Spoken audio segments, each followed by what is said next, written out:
Good morning, guys and gals. This is your host, Joe, Life with Yosef, and this is kind of a little update. I'm going to my sister-in-law's today. I'm going to spend the weekend in Grass Valley.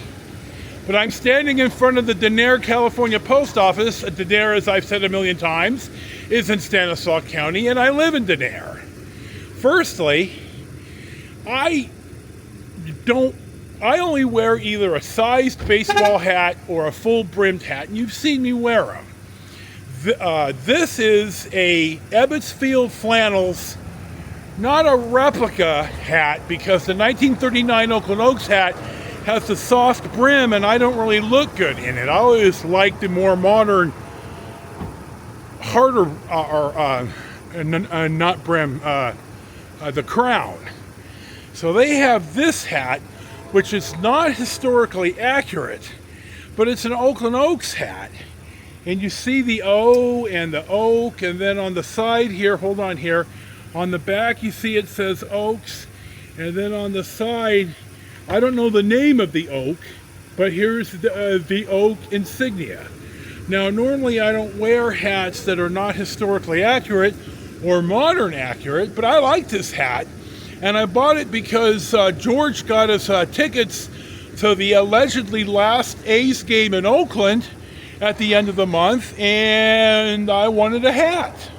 So here you go. Here's the Ebbets Field Flannels, my personal addiction, Oakland Oaks, not quite a replica, but more a modern take on a historic team. And you know I eat this stuff up. Now, you may also be asking yourself, okay, there might be a little bit more to the post office here. I had my mail held when I left on the extravaganza. I didn't really tell them how long I'd be gone because I really didn't know. And when I came in to get my mail, the postmaster came out. Now, she knows who I am. When her letter carrier bent my jackrabbit sign, she hid from me, so they know me here. Now, I gotta say, Damon, one of the techs here, is really, really a 10-10 guy. So, Damon, when you watch this, my brother, 10-10 to you, my friend. You're awesome. So, the postman, they were real gentle and kind, but she said, we only hold residential mail for 30 days. If you're gonna be longer than 30 days, you need to get a P.O. box. So, in a long story short, I have a P.O. box here now at the Denair post office, and I'm having my legal address and everything moved to the P.O. box, because in California, you could use a USPS P.O. box as your legal address. And I've done just that.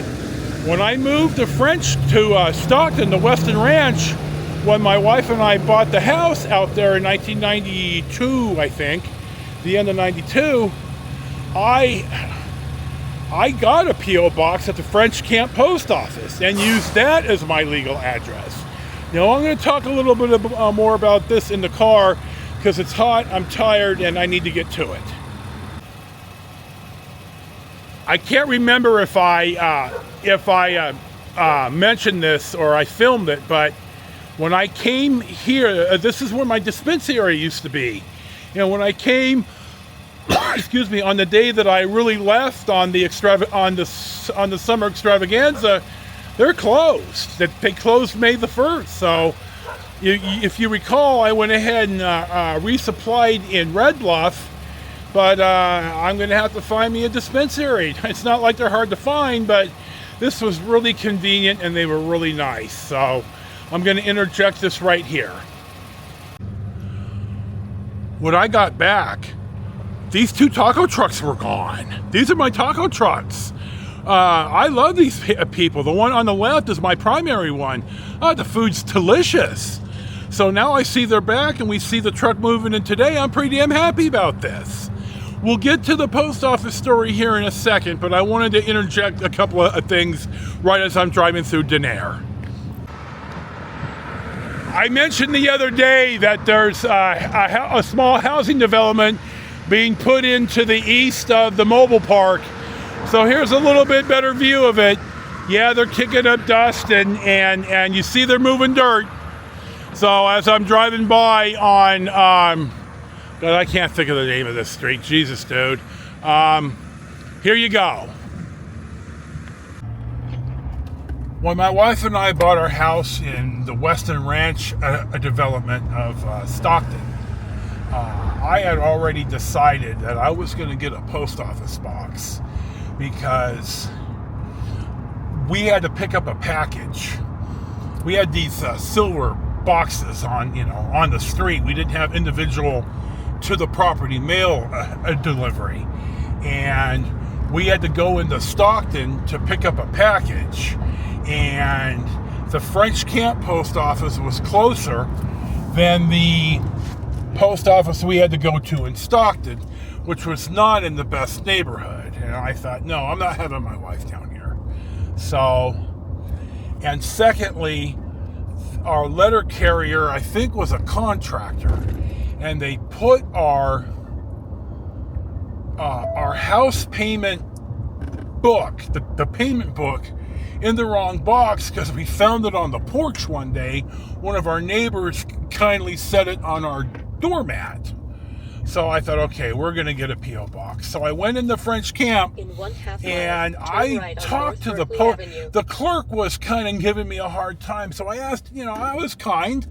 I asked to speak to the postmaster, and he comes out, and I explained the whole thing to him. I explained that my wife is in law enforcement, and that I'm being harassed at work. I don't want people to know where I live, and it's my understanding that in California I could use a USPS PO box as my legal address, and this is what I want to do. Can you help me? And he looked at me and he said, sure. So he overrode whatever needed to be done, and I got my P.O. box of French Camp that I used forever. Now, I'm going to give you a hint here. I think all addresses have it in the United States have an individual, the zip +4. The +4 is your individual mailing address. So, like here in Denair, it's 95316 and then dash the 4 digits of my post office box. Now, my late brother Kurt wrote 95231-0596, which was my French Camp box, and that's all he wrote. And of course the letter showed up because that's bluntly all you need. Now the post office would prefer that you have a name and all that stuff, but we saw by field testing that you don't really need to.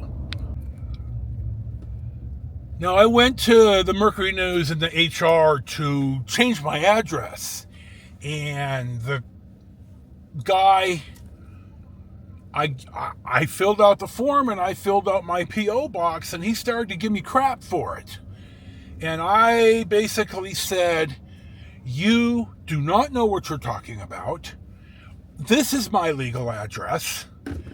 If you don't like it, then get your boss out here, and I'll school all of you on the legalities in California of using a USPS PO box as my legal address. You do not need my physical address. You never need my physical address, and there's no reason for you to have my physical address. And then I gave him my phone number, which was my pager. And I said, and this is a pager because you're not getting my cell phone, and I don't have a house phone. Now, did we have a house phone? Of course we did, because my wife wanted it. Hell, once I got a cell phone, I haven't had a landline phone since I got my first cell phone. I don't need one. Hell, I have a cell phone. Now I can't think of hardly anybody. Even my mother gave up the landline for a cell phone. So, hold on, I need to stop. So, I've been insistent on things at the Mercury News more than once. And if you've watched my stuff, you've probably seen the Christmas tree story. So I may or may not link to that because it's a good story. So I'm in Turlock right now. I'm going to my sister-in-law's in Grass Valley in Nevada County, California. I have an ETA of about 1 o'clock. I probably need to get gas. I probably need to stop. I'll get a drink. I forgot my cup, didn't I? Damn it, dude. I'm really having a struggle today. This whole thing is just one struggle after another. I ask myself, my God, is this ever going to stop? And it appears the answer is no. But I get up every day and I'm not giving up. And I've had a couple of my Hanai point out to me that they admire me. And I'm not virtue signaling here, but they admire that I get up every goddamn day and I press on without my wife. And this is the God's truth. Me and Dude here are getting it done. So, Dude, hold on. Let me see where he likes to sit down here in the footwell. I'm not quite sure why. It might be cooler. He might feel safer. Now, when I park, he gets up and stands on the center console a bit. So he doesn't bark. He doesn't cause a trouble. God love my little dog. Here he is. So we're on the road. I may or may not splice in some road footage. You never know. Oh, well, actually, I do have more to talk about. So hold on a second.